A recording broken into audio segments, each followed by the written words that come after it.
This is Sean Bradford with Breathe and Work and Breathe and Sell, back to give you another mindful selling tip to move your business forward and grow your company. So today's episode is all about hiring the right salespeople. So this video is for my sales managers.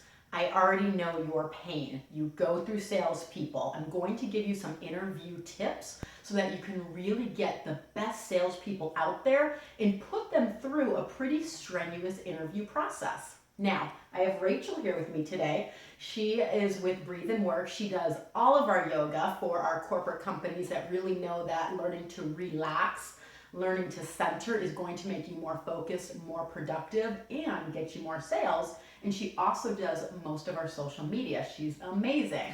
So she is going to act today as my salesperson that I'm interviewing. Now, let's start with the tips. And I've created for you, you can click below, a little checklist. Anytime you are going through and looking for new salespeople, use this checklist. It is going to really help you bring in top-notch talent. Now, before Rachel even made it to my interview seat, here's the things that I did. Number one, I have looked over her resume. She gave me a beautiful resume. Maybe she even dropped it off because she cold called me, which is going to stand out right away, okay? So in my experience of hiring salespeople, some of them did that, and you better believe they got hired for that initiative.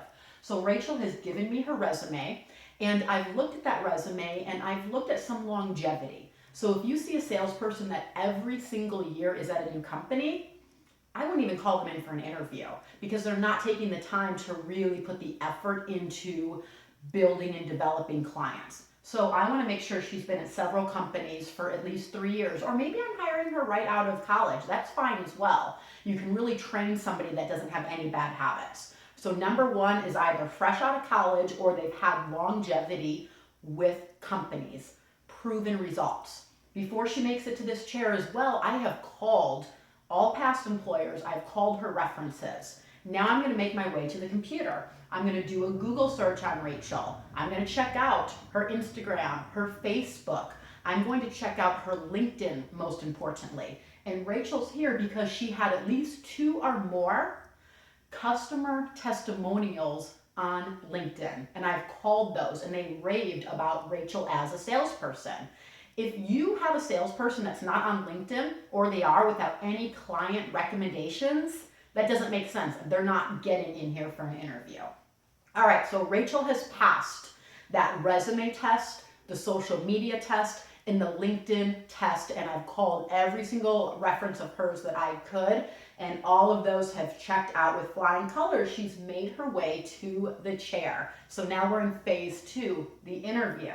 Now it's up to you. Do you want to do a 2-part interview? I always had 2 different people, me being one and the owner of the company that I used to work for be the second person to interview, okay?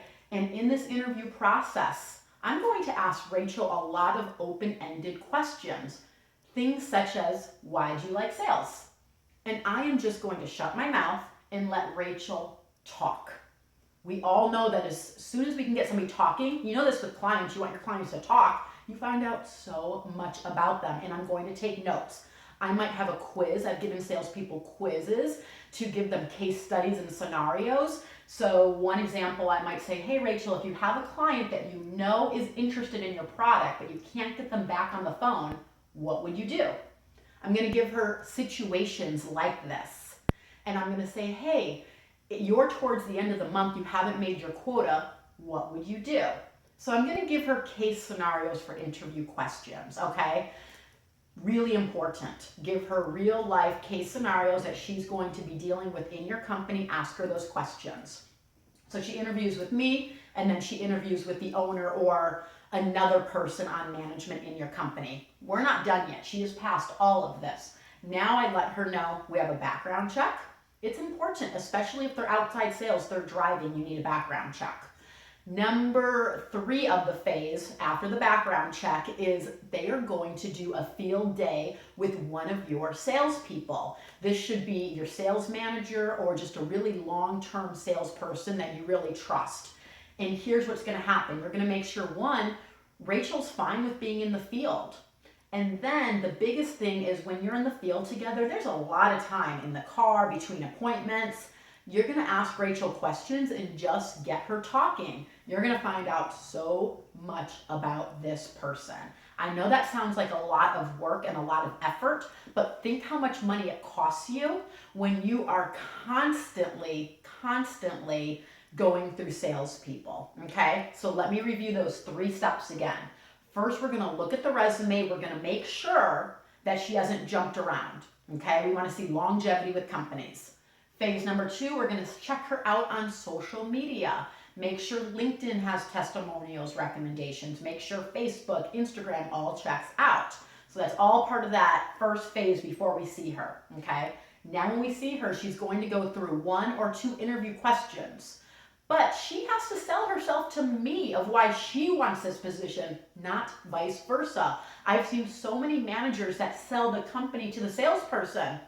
That salesperson's not going to want to work for you if you're selling it to them. They need to sell it to you. See her sales skills right there, okay? Phase 3 is have her go out in the field with your sales manager, with you, or with one of your top salespeople and just see how she does and really ask if it's another salesperson for them to ask a lot of questions and have them give you feedback. If all 3 of those phases check out, congratulations, you have found yourself an amazing salesperson. Now invest in them, train in them, and watch your sales increase. If you like this tip, please subscribe below, share it, comment, and like it. Would love to know your best practices for hiring salespeople as well. And we'll see you here next time. Breathe and work, breathe and sell for another tip to mindfully grow your business and attract more clients. Thank you.